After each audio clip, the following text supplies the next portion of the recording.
de mai, je ne saurais plus vous dire quel jour exactement, mais Dieu m'a montré un rêve. Je l'ai partagé sur TikTok. Alors d'ailleurs, suivez-moi sur TikTok, parce que j'ai partagé sur TikTok ce rêve déjà, mais je ne l'ai pas partagé sur YouTube.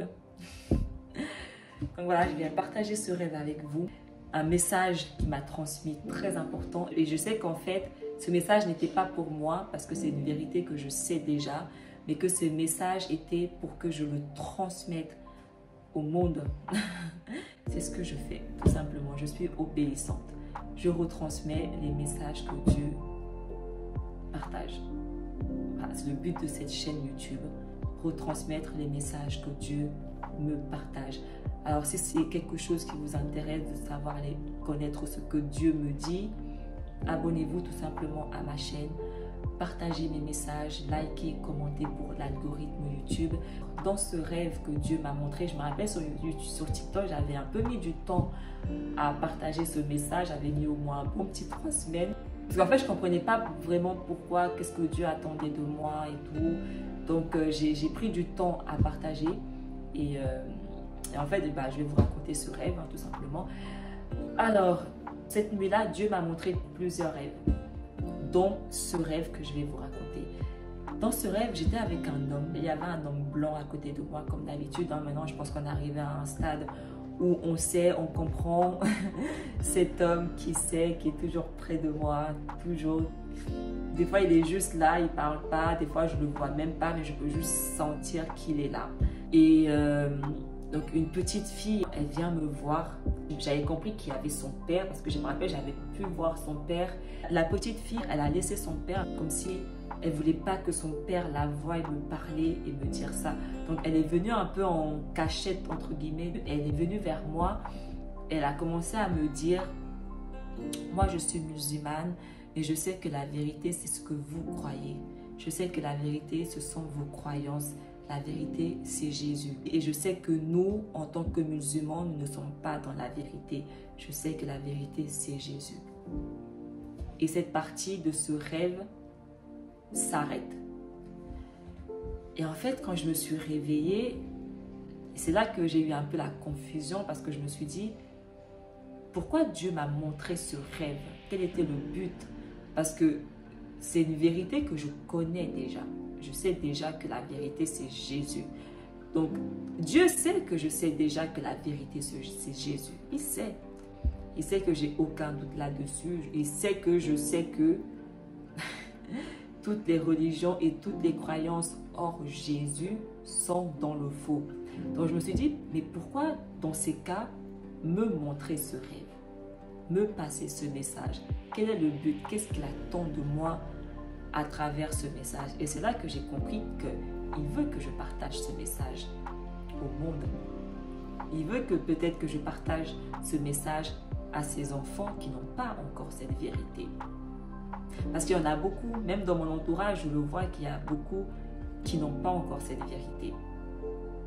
Qui croient que l'islam, parce que c'est un message concernant l'islam. Parce que la fille, elle m'a dit, moi je suis musulmane. Et on sait que les musulmans, leur croyance, leur religion, c'est l'islam. Dieu veut que le monde et ses enfants sachent que l'islam n'est pas la vérité. Et c'est pour ça que dans mon rêve, c'est une petite fille, c'est un enfant qui est venu me transmettre ce message.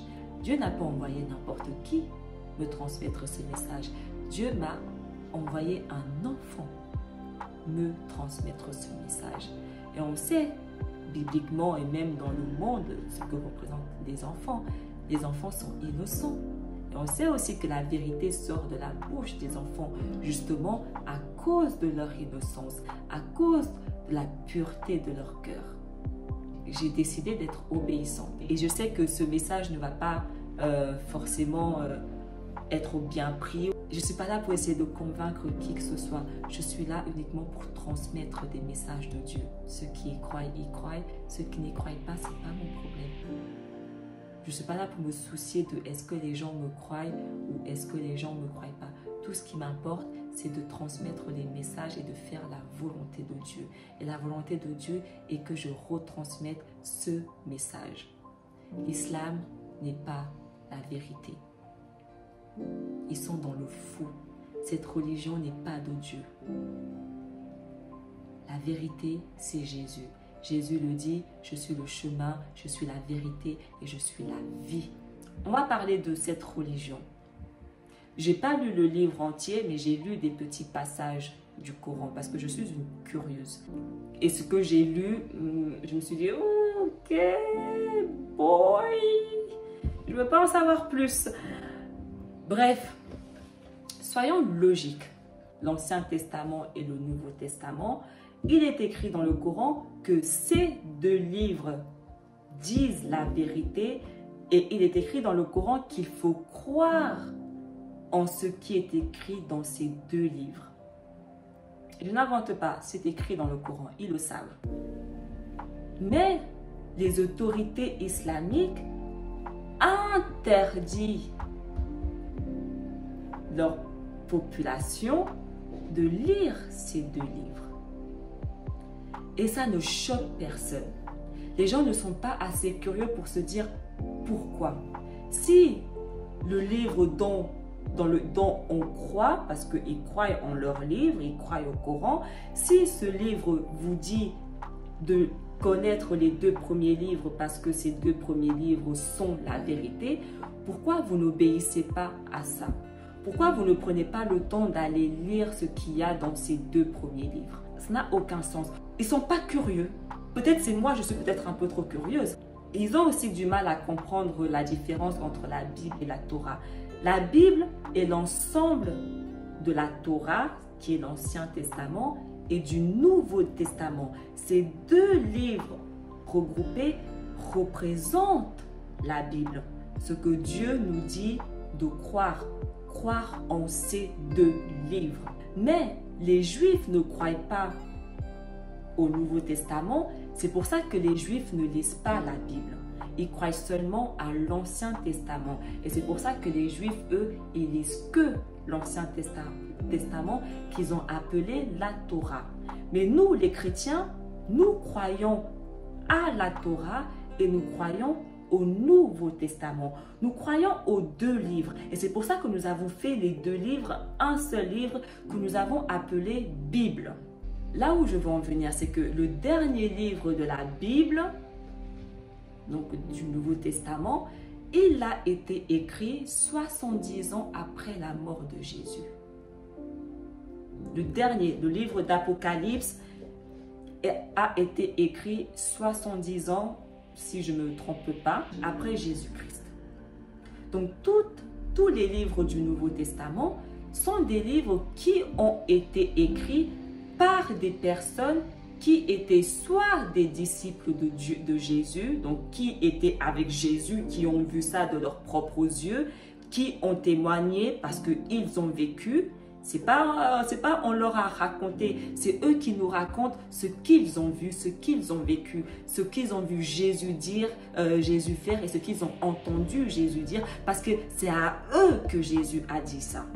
Ils étaient présents quand Jésus a dit toutes ces choses-là.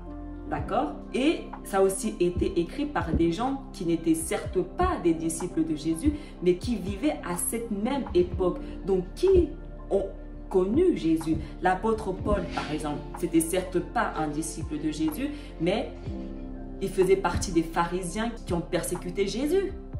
Donc, il a vécu à l'époque de Jésus, il a vu Jésus, il a vu ce que Jésus faisait, il était là. Et quand Jésus a été crucifié et qu'il est monté au ciel, Jésus est apparu à l'apôtre Paul parce que l'apôtre Paul continuait à persécuter tous les disciples de Jésus. Et Jésus est venu lui dire, pourquoi tu continues à me persécuter? Et c'est là que l'apôtre Paul, il a changé. Il est passé de l'ennemi à serviteur de Jésus. Donc le livre du Nouveau Testament, il n'a pas été écrit par n'importe qui parce qu'ils aiment trop dire, oui, mais la Bible a été écrite par des hommes. Tu veux que la Bible soit écrite par qui? Par des animaux? Quel livre n'a pas été écrit par un homme? Pourtant, vous y croyez tous à ces livres que vous lisez qui ont été écrits par des hommes. Genre, le Coran, il a été écrit par qui? Par une chèvre. Le Coran a aussi été écrit par des hommes. Quelle différence entre le Coran et la Bible? Ces deux livres ont été écrits par des hommes. Mais il y a une différence entre ces deux livres. C'est que le premier livre, donc la Bible, a été écrit par des hommes qui ont vécu cette époque. des témoins, des disciples. Il n'a pas été écrit par n'importe quel homme. C'est comme si moi maintenant je vis une situation et je raconte la situation que je vois. Et les gens, 100 ans après, tombent sur mon livre. Et qu'après ils doutent. Ils remettent en cause ce que j'ai vu alors qu'ils n'étaient même pas là. Ça n'a aucun sens. C'est exactement ce qui se passe. Le prophète Mohammed, il est né quand? Il est né quand, le prophète Mohammed? Il est né au moins 700 ans après Jésus-Christ. Je ne sais pas si on s'en rend compte, mais il est né bien après Jésus-Christ. 700 ans après Jésus-Christ. En plus, il vient et il dit, j'ai entendu. Il ne dit même pas j'ai vu. C'est comme les Mormons. J'ai entendu une voix me parler. Le diable peut parler à n'importe qui. Donc, quand tu entends seulement, mais que tu ne vois pas, Dieu ne fonctionne pas comme ça. Dieu va te parler, mais Dieu va aussi te montrer. Donc, quand tu entends seulement, le diable en personne. Donc, il vient dire, j'ai entendu 700 ans après. Il vient remettre en cause tous les gens qui ont vécu à l'époque de Jésus. Ils viennent dire, c'est tous des menteurs parce que j'ai entendu Allah, Allah m'a dit. Et les gens viennent croire un homme qui n'était même pas là, qui a apparu bien après, plutôt que de croire des personnes qui étaient présents, qui ont marché avec Jésus en personne. Je veux qu'on m'explique maintenant. Parce que les gens, ils disent que le prophète Mohammed était le plus grand prophète que Dieu ait envoyé sur terre. Genre, ils disent que le prophète Mohammed était même plus grand que Jésus. Parce que quand ils parlent de Jésus, le Jésus de l'islam et le Jésus de la Bible, c'est pas le même Jésus. Hein. Parce qu'ils vont dire, nous aussi, on connaît Jésus, c'est pas le même Jésus. C'est le jour et la nuit. Donc, quel Jésus on parle, le fait? Mais ils ne peuvent pas savoir ça parce qu'ils ne veulent même pas lire le Jésus des chrétiens. Donc, ils disent que Mohammed était le plus grand prophète de tous les prophètes. Il était plus grand que Jésus, il était le plus grand que Moïse, plus grand que tous les prophètes de Dieu. Ok. Et c'est là que je veux aussi qu'on comprenne de quel Dieu exactement on parle. D'accord? On sait que Dieu, il est juste. Dieu, il est saint. Il n'y a pas une seule ombre de ténèbres en lui parce qu'il est lumière. Dieu est lumière. Les gens, ils préfèrent croire une personne qui a été possédée par le diable, parce que dans le Coran, on le sait, qu'il a été possédé par Satan. L'animal, il couchait avec des bêtes tellement il était possédé par Satan. Il avait plusieurs femmes, même des enfants. L'animal était marié à des enfants de 9 ans en fait. À un moment donné, il a tué des milliers de personnes. Même lui, il le dit qu'il était possédé par Satan. Je n'invente rien. Hein. Ne croyez pas que je l'ai inventé. C'est écrit dans le Coran, tout le monde le sait. Donc, les gens préfèrent croire cet homme, mais l'homme qui a vécu sans aucun péché, l'homme qui a pardonné tout le monde, l'homme qui était parfait, qui était sans péché, qui a tué personne, qui a épousé même personne, parce que Jésus n'a épousé personne, il n'avait pas de femme, l'homme qui était parfait, qui était sans péché, qui a vécu une vie exemplaire, il préfère croire l'homme qui a vécu dans le péché plutôt que l'homme qui a vécu sans péché. Est-ce qu'on est logique dans l'histoire? Qu'on connaisse l'histoire ou pas? Qu'on connaisse l'histoire ou pas? Quelqu'un de sensé, de pur, qui a un bon cœur, il va préférer croire qui entre les deux? Logiquement, celui qui a vécu son péché plutôt que celui qui a commis des meurtres. Bref, les musulmans, ils renient la crucifixion de Jésus. Ils disent que quelqu'un d'autre est à la croix à sa place, il n'a pas été crucifié. Ok, bref, supposons. Mais ils reconnaissent qu'il a été ressuscité. Donc, il nie la crucifixion, mais ils reconnaissent la résurrection. Comment il est mort alors? Expliquez-moi comment il est mort. Parce que vous savez très bien qu'il est mort à un moment donné et que Dieu l'a ressuscité. Alors, comment il est mort? Expliquez-nous, dites-nous. Parce que vous réfutez comment il est mort, mais vous ne nous dites pas comment il est mort. Ça n'a aucun sens. Je veux qu'on m'explique, je veux que les musulmans maintenant m'expliquent comment Jésus est mort s'il n'est pas mort sur la croix. J'ai parlé avec une amie qui est musulmane et elle me disait, nous on croit en tous les prophètes, on croit même en Jésus et on sait que Jésus il va revenir juger les gens. Donc vous savez qu'il va revenir vous juger, mais vous refusez de croire en lui. Bizarre. Bref, mais les musulmans ils disent que Jésus ne reviendra pas tout seul juger. Apparemment, dans le Coran, c'est écrit que Jésus reviendra avec le prophète Mohammed et que les deux vont juger le monde. Je veux juste que les gens y réfléchissent un peu avec leur tête parce que j'ai l'impression que la plupart des musulmans, ils n'ont même pas lu le Coran et encore moins les deux livres que leur Coran leur dit de croire en ces livres. En fait, Satan vous dit, croyez en ces livres parce que c'est la vérité, mais je ne veux pas que vous allez voir ce qui est écrit dedans parce que je veux continuer à vous faire périr. Et les gens, ils sont totalement endormis. Bref, supposons que, comme ils disent, Jésus reviendra avec leur prophète Mohammed et que les deux vont juger le monde, parce que c'est ce que les musulmans y croient. Supposons. Je veux maintenant qu'on m'explique. Non, avant qu'on m'explique ça, je vais redire quelque chose. Si le prophète Mohammed était le plus grand prophète de Dieu, de Allah, pourquoi il est mort comme il est mort? Pourquoi Allah a décidé de ressusciter Jésus, mais il n'a pas ressuscité Mohammed? Pourquoi? Je veux que les musulmans me répondent pourquoi. Alors que Mohammed était plus grand que Jésus. Dieu est juste et sans péché. De tous les prophètes, Dieu a ressuscité un seul, celui qui a vécu sans péché. Jésus, ce n'était pas un prophète. Pour les musulmans, on va dire que c'est un prophète. Jésus, c'était Dieu sur terre, mais bon. Pourquoi Allah a décidé de ressusciter le seul, je dis bien le seul prophète qui a vécu une vie exemplaire sans péché? Commençons à réfléchir et à poser des vraies questions. Pourquoi? Qui est Allah? Qui est Dieu? Parce que moi, le Dieu que je connais, c'est un Dieu qui est saint, qui est parfait, qui n'a pas une seule ombre de ténèbres, qui est juste et qui est lumière et qui nous demande de vivre comme Jésus pour que nous puissions être aussi ressuscités comme il a ressuscité Jésus. Nous devons vivre comme Jésus il a vécu. Bref, je veux maintenant qu'on me réponde.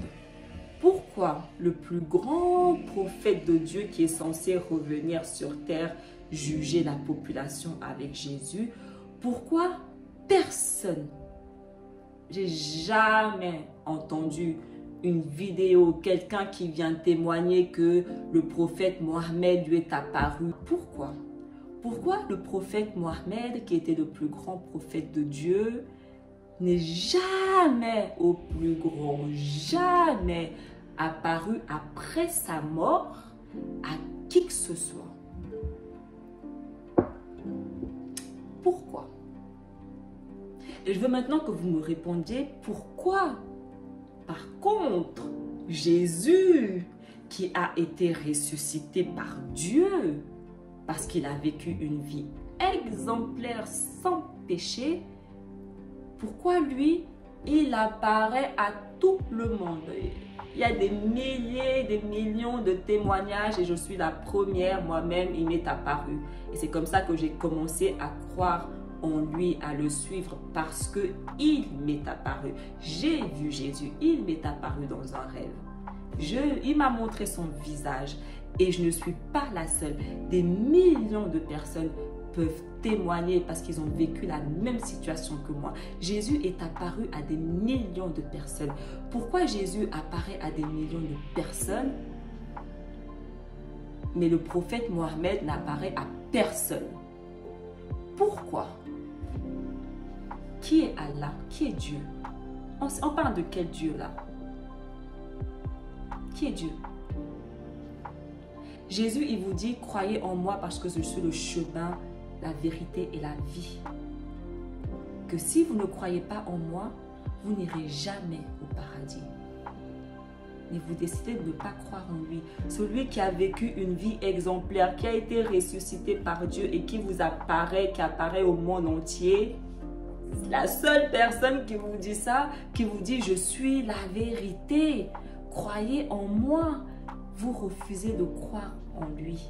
Mais vous allez croire en d'autres choses. Moi, je vais vous dire pourquoi le prophète Mohammed n'apparaît à personne. Parce que la Bible nous dit ce qui se passe. Les gens, quand ils meurent, on dit « repose en paix ». Il y a une raison pour laquelle on dit « repose en paix ». Parce que les gens, après Jésus, quand ils meurent, c'est ce qui se passe. Ils reposent en paix. Ils sont plongés dans un profond sommeil et ils attendent le jugement dernier qui sera effectué par Jésus. Donc, ils ne sont ni en enfer, ni au paradis. Ils sont plongés dans un profond sommeil. Et c'est le cas de votre prophète Mohammed. Il ne peut pas apparaître aux gens parce qu'il est plongé dans un profond sommeil comme toutes les personnes qui sont mortes après Jésus-Christ, qui attendent leur jugement. Une petite fille musulmane m'a dit, moi je suis musulmane, mais je sais que la vérité c'est votre croyance. Je sais que la vérité c'est Jésus et que nous ne sommes pas dans le vrai. C'est tout pour cette vidéo. Partagez au maximum ce message de Dieu. Commentez, likez pour l'algorithme YouTube et abonnez-vous à ma chaîne pour plus de vidéos. Bye.